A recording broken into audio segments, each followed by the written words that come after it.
Welcome gamers to episode 1 of this Let's Play series. We are playing Brigandine, the Legends of Runersia.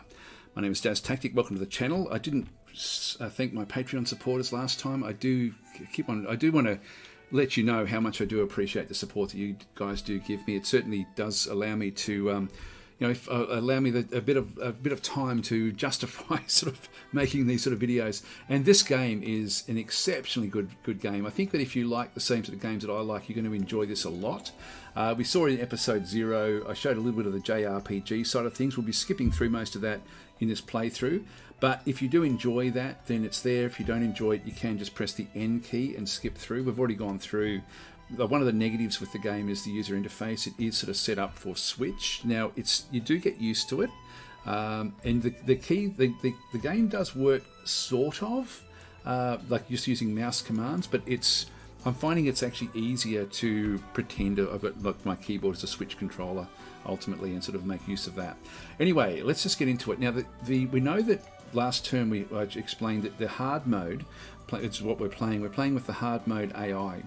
And so they're not going to start attacking us for 2 turns. Now that means we've got 2 turns basically to do quests, and then we have to start sort of then acting properly after that point. So rather than go off and start moving things around and planning things too much, I think we'll just do exactly that. We're just going to go to this location. We're just going to go to quests and just figure out the best quests that we have. Oh, by the way, before we do that, what we should have a quick look at is just to see what levels our monsters are. If we just go, and also what levels our heroes are, because monsters and heroes, when they get to level 10, it's an important milestone for them. So if they're close to level 10, I'm going to try to level them up through training. Otherwise, I'm going to try to get them off to sort of try to find objects. So let's go and set up the. If I just press H, which is the all-important information, we're going to go to monsters. Actually, we'll go to knights first, and we'll just click on level. And we've got a level 9 there. So Marcosius is at Merenial. So he is there. He's very close to getting to level 10. So and if we want to see what he is, if we just press U, he is Marcosius is a fighter. If we look at his profile, so Marcosius, he's 36 years old, male, class as fighter. Battle-hardened mercenary has seen it all. He once demonstrated his skills at a national martial arts tournament, earning him employment as a bodyguard for the Azala family. Therefore, it came as no surprise that he quickly made himself available to Eliza when he heard of Gumoil's military foray. Besides being skilled in swordsmanship, he's also a good judge of character. Yes, there is actually like a whole JRPG aspect of the game. You don't have to play that, but it is there, and there are some opportunities if you do play to that as well. So, not that I'm going to be doing that in this particular sort of run through. Anyway, the background information about the characters and the units is very, very good. You saw there, like reading through this. This is not sort of this is not awkward English at all. Like the translations are brilliant in this game. I've really got to commend the developers and the producers for this, because it's the level of polish in this game is exceptional.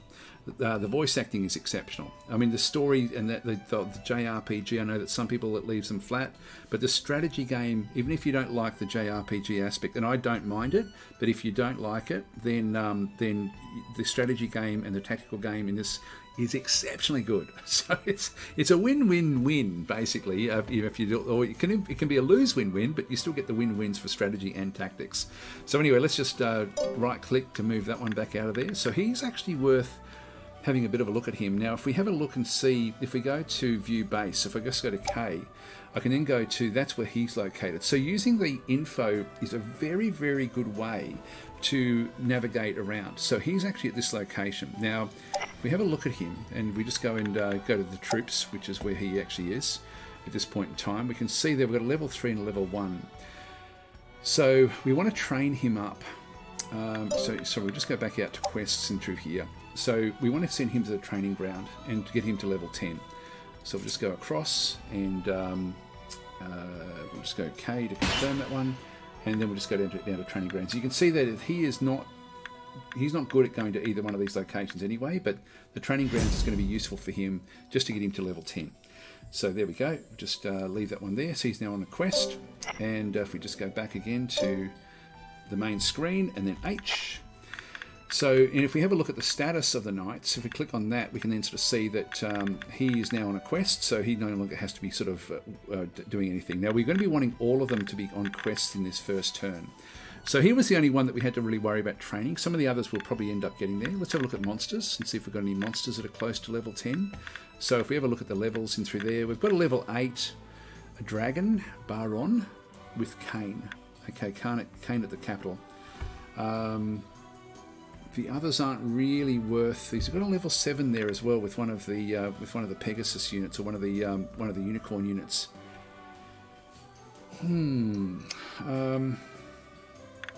It's only 2 off. No, I think we'll forget about the others. There's no level 9, so let's just forget about it. These are all been leveled up to the next level of what they actually are. So we won't worry about monsters. In that sense, we just go back now through. You can see there we've got one unit sent off to quests.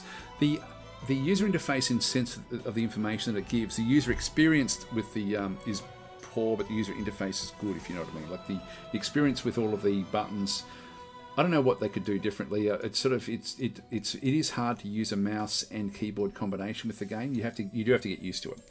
It's not dramatically bad, but it is one of those things.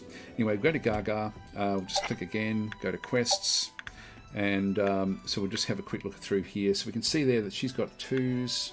Wow, this guy here, Muha, is actually really, really good at Fort Pastuous. There's an unknown there as well, but we don't know what that actually is.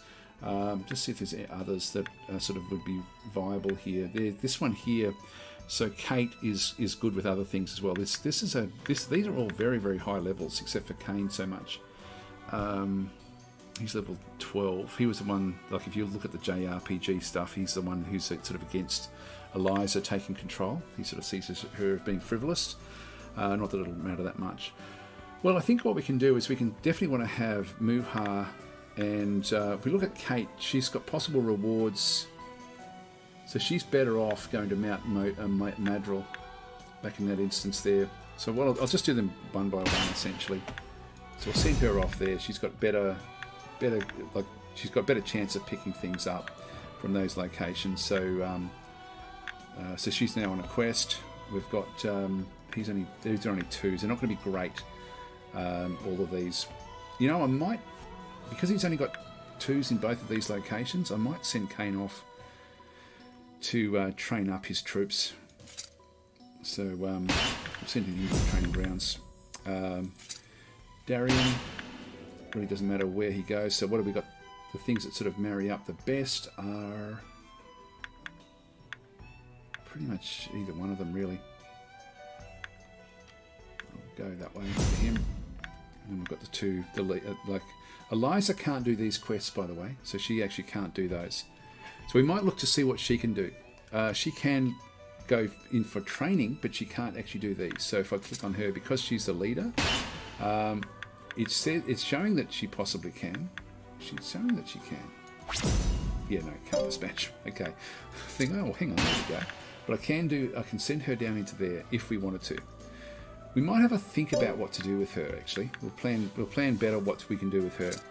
So we'll get Muha, of course, and he is Fort Pastuous. Now you'll see that with this one here, his level is over 20.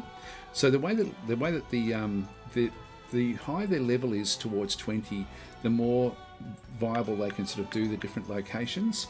And then their class also has a synonymous aspect with the actual locations themselves. So Fort Pastuous is really ideal for wizard classes.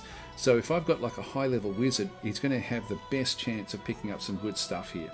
So we may even keep him back at, you know, just literally to milk this site turn after turn after turn if we wanted to. But he's also an incredibly powerful unit to have on the battlefield.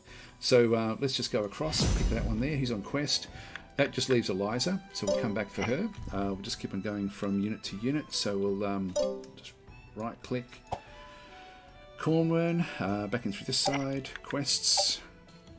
Conrad, yeah, he's got a level 3 there, so we'll just go okay into that one there. He can pick up a lot of stuff actually. His propensity to find things is very, very high.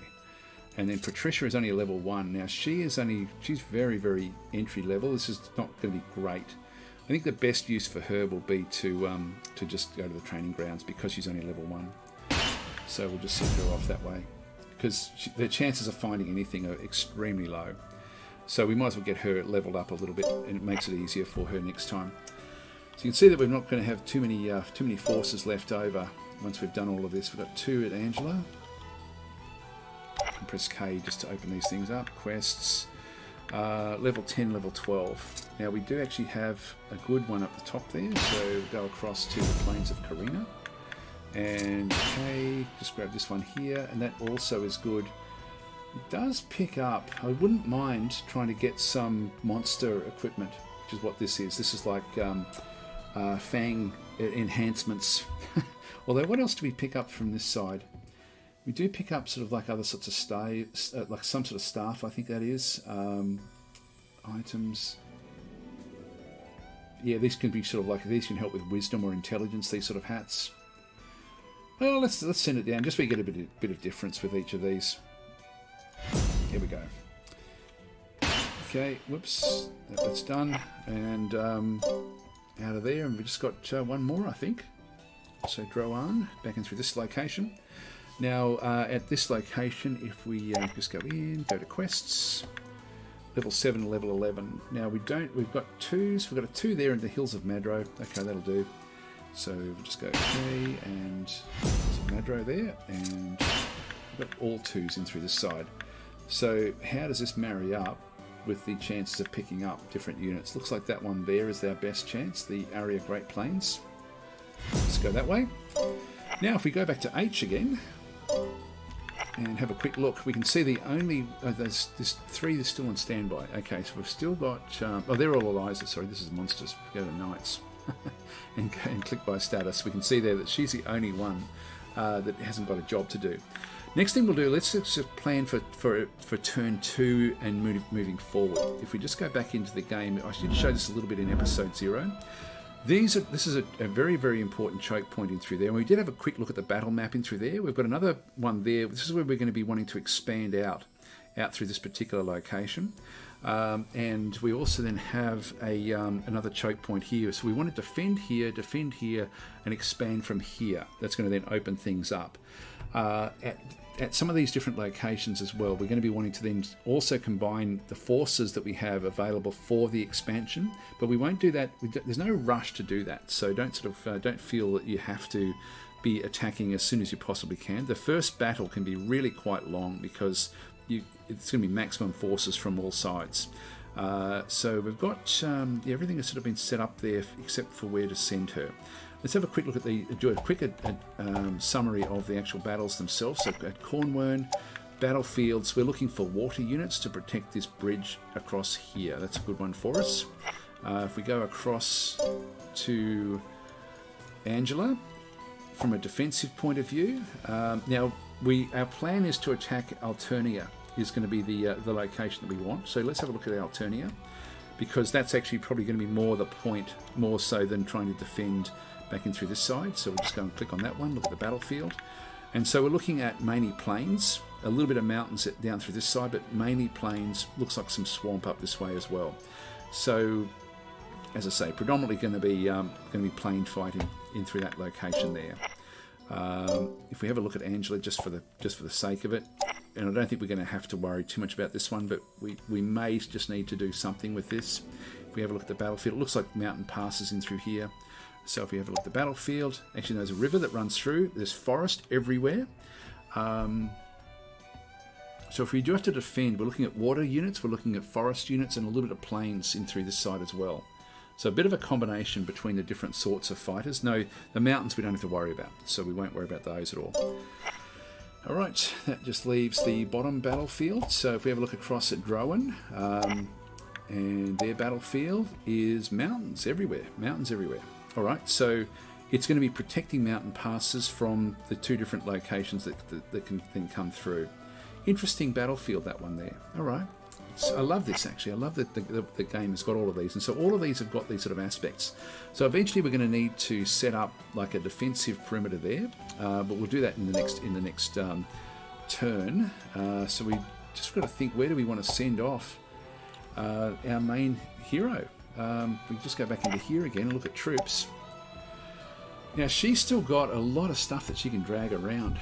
So what do we want with her? And who do we want with her, I guess, is the other thing. We definitely want the dragons with her. I think that she's going to be excellent at taking dragons. We've got another dragon down here with Kane. Well, he's been a pain in the bum. Now, he was going off... Was he going to go off and level up? He was, actually. Because he wasn't very good at doing any of the quests. So we do want to keep that one there. In fact, I may as well just keep her there. I might as well put these guys through the training. In that case, let's just go and get a few of the others that are close-ish to leveling up. The ones that are going to be more important. Like this one is not important, so we'll just go across and just click on units. We'll just reshuffle things a little bit. I wouldn't mind getting this one with a bit more power. Level 6. That one's got 2 more points left over. That works out quite well. The rock is level 6 as well. Let's just take that one up to the top. It's got the 2 rocks in there. That's only level 6 there. That's actually very, very important, that one. These in here as well are level 7. Okay, that gives 10 left over. That's probably about all we can really do in terms of reshuffling our forces. We've only got like a few points left over there. I don't want to be buying anything because there is actually an upkeep cost. And I want to be saving as much of the mana costs as we possibly can in this first turn or two. Probably even get away with 2 turns of doing this because they won't attack in the in turn. No, they will attack turn 2, so we have to be moving out in the next phase. So anyway, let's just leave that where that is. I'm going to leave her back here because this is the best recruitment for when we do want to recruit. So rather than moving her off into any other location, let's just leave it there. So we'll end the phase. So I can do it a few different ways. I can just come back down here, press the B key. So we'll just go and do that. Sure you want set the commands for organisation phase and into the attack phase. Yes, we've only got the 1 unit. So you have a frontline base with no knights present. Proceed anyway. Yes, because they're all the way on quests. Now, the quests come back. This is actually a change. If you've played the game previously on Switch, one of the big changes with this computer, like this PC version, I don't know if it's changed with the Switch version as well, is that the quests don't come back before the attack phase. They come back after the attack phase. So they're not present at the location for when an attack is coming through. So when you've actually got forces that are that you're wanting to be sending off on quests, you've got to make sure you've still got your protections there. So we'll just go yes. Okay, we're now in the attack phase, and you can see that through this one, I've only got like these quests are off all over the place, and I've only got 1 unit that can actually, if there was an attack that could go in, it's only got 1 that can actually do it. Everything else is zeros all the way through. That's the drama of what we sort of see with this. So just be aware, like these guys are setting up already for protections because they didn't know whether we'd be attacking, so they couldn't afford to. We have an advantage for turn 1 knowing that they're not going to do that. Now they're building up quite strongly at this location. Their commander is here. That's actually something we are going to be careful of next turn. So let's just go and end the phase. Sure we want to execute attack commands and begin invasions. Yes. And there are none.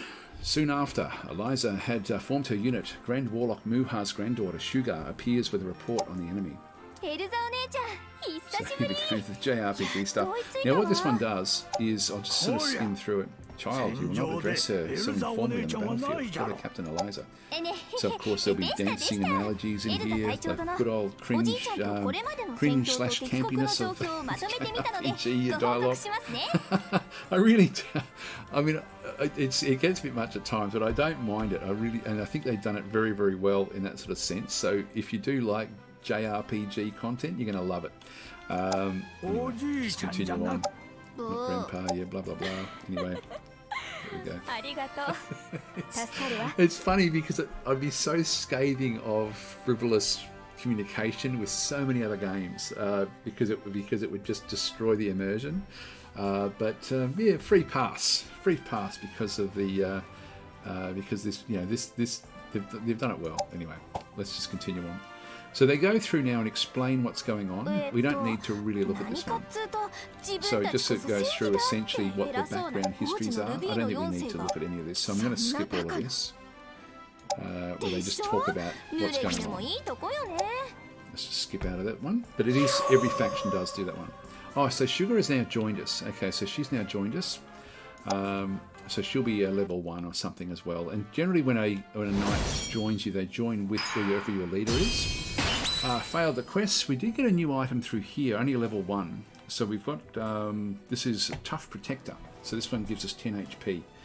We can put this on most of the monster classes. This is monster armor. So that's good. Just go okay, just go next. Failed. Good. Okay, we've got another one, Magic Potion. Slightly increases the maximum mana points for a group. So we'll make use of that when we need to. Avenir also found Steel Hooves, so that's equipable by a couple of the different units, like the Pegasus units and the Demon units. And is that all we've got? Let's go to the next one. So we've got Magic Potions. We did find a Fine Protector through this way as well. It's funny, when you don't play on hard mode, like these, you get all sorts of amazing equipment, but this one, we're going to be lucky to get good equipment in this instance. This one gives us 3 defense and 6 HP, so that's actually not bad. That's a Fine Protector. We've got a lot of different units that can make use of these. And that's excellent. Look, this is a good experience that we actually got through these two. So great. It says great and excellent. We've got like 200 XP is good and 300 is even better. Should have maybe moved a few other forces down into there. And he's also got great, like with 200 XP in through there, so he should get to level 10. He's got to level 2. Now this is Patricia, one of the Rune Knights, so she's gone to level 2. You can't skip this, but we'll have a bit of a look at it. So Fitz is one of the lizard guy, not lizard man, but basically like a proto Cyclops. So he's gone up, and they get a little bit. The one thing I like about this as well is that what we end up with is we don't end up with crazy sort of big additions like when they do get the level ups. It's not dramatic. It is when they get to level 10 and we can then sort of upgrade the class of character that they are. That becomes much more powerful. But these are just slight advantages, and I really do like it. It's just the right just the right amounts. So you got 2 levels there. Nora, level 2, level 3, so 2 levels went up with her. Garmilla. And we've got the Lizard Man, level 2. Alright, there we go. Now we're back into the organisation phase for the 2nd season. So we now have 6 characters at Gaga through here. We've got Sugar has now joined us as well. If you have a look at the troops and look at the units, we can then sort of scroll on down. So she's... Oh, that's Kate. No, she's level 1. So she's an Enchantress at level 1. Now, the one that we really want to be having a bit of a look at, I think, is if we just go back across at Merendial. So, just come back over this way. He didn't level up, did he? He didn't have enough, I don't think. So if we just go to Troops and go to Units. His experience wasn't quite enough to send him over the edge. Okay, so these other guys did level up, but he didn't. But he's close. He's very, very close.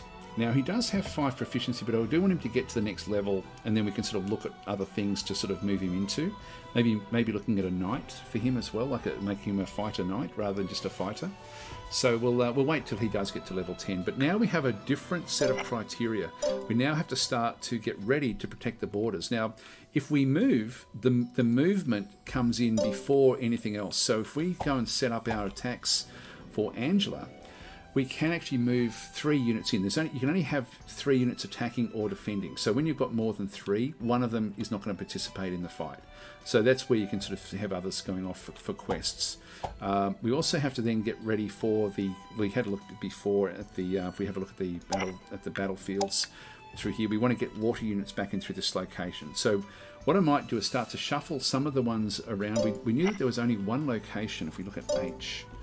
at this thing through here with the bases, there was only one location that actually had sea snakes, which was Angela. So we're going to go and grab a snake, or at least one sea snake from there, and then move them across. So let's just go back into Angela, look at the troops, look at the units. We've already got a level 2 there. We've got 32 that can be used in here. He can move around 187. Now that's 160 of those are going to be for these, so we can only really have 2 sea snakes coming in with him. This one here can about the same in reality.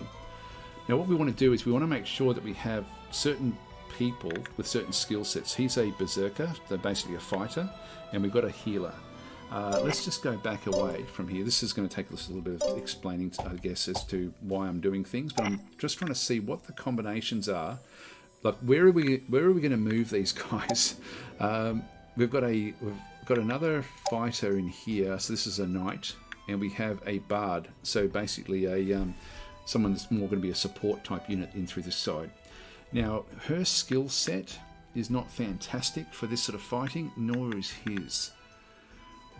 So it may be that now she's got 74 left, he's got 111 left.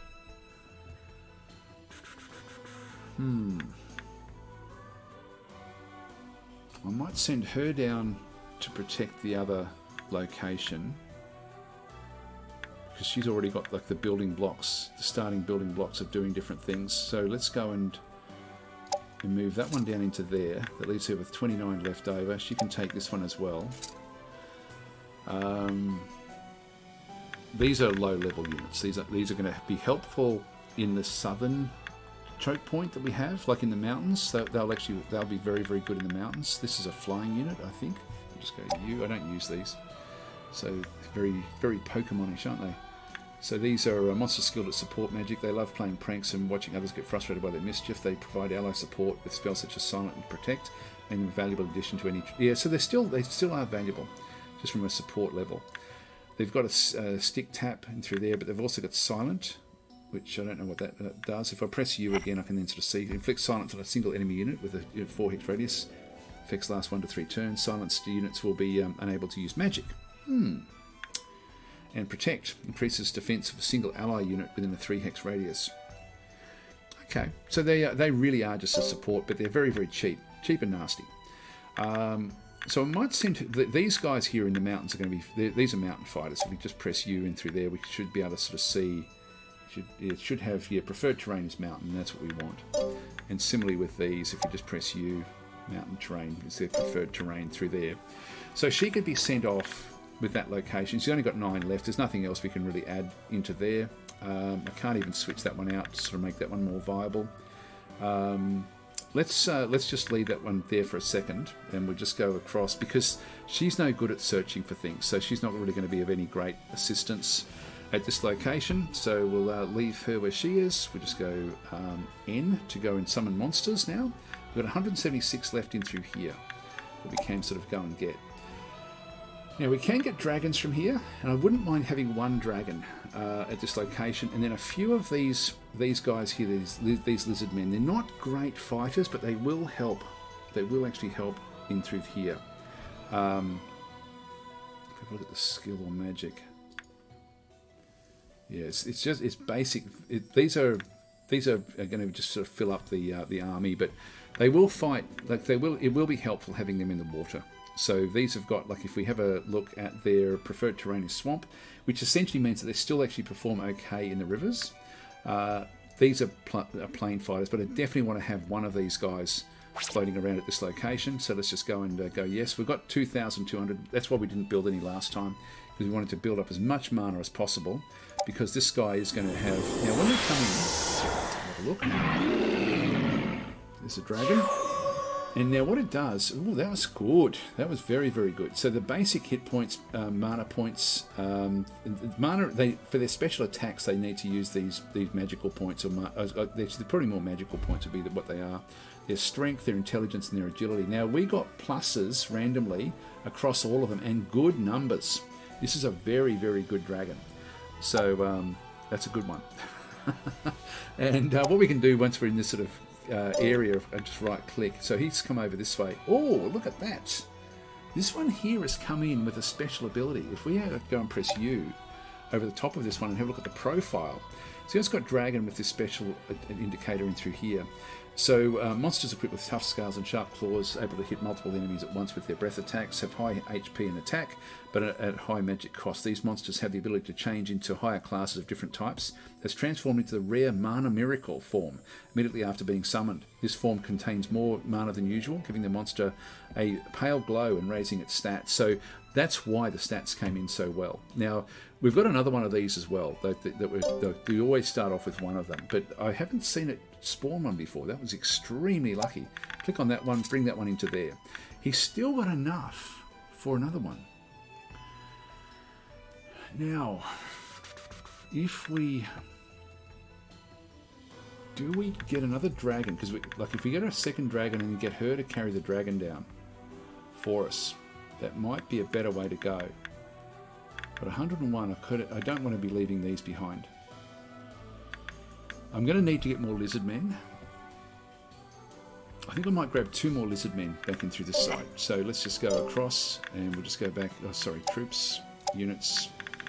I'm just going to press the N key. So I can get 2 of those.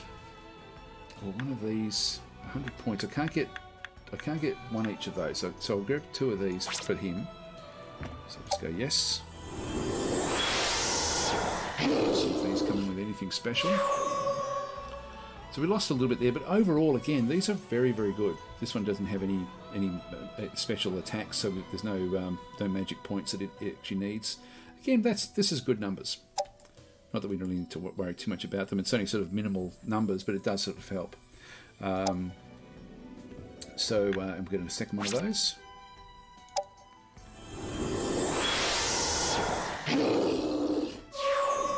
Alright, so we're just building up for this particular location. Okay, so that's all we need there. I've got 2 of these now, so we'll shuffle these across into this location. We've still got 20 points. Now we might move one of these, this one here up, back into there. That leaves him with 1 point left. That's a reasonable attack that we actually have in through there. Now the unicorn is a healer, so we've got a healing unit, 3 attack units and a support unit in through there, which is going to be fairly useless, but the mana point cost does indicate that. So these are the expendables. This one is not. We definitely don't want to be losing that one there. We want him to eventually level up to high levels. We may even switch him out for another dragon at some point. Anyway, let's leave him there. There's a lot for us to do in this phase. I'm just wondering whether I've gone now over half an hour. What I think I might do is get everything prepared across the maps and then come back and do a report at the start of the next episode.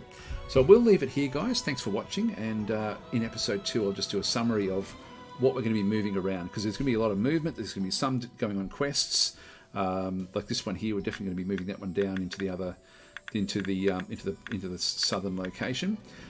This one here, we're going to be leaving this one at this location, but I can no longer afford to have him go on quests, so he's just going to have to sit there, unfortunately. So yeah, we can't. Actually, it depends on what I move in. Depends on what I move in, because I wouldn't mind getting a bit more experience into these guys. Anyway, I'll catch you next time. Thanks for watching.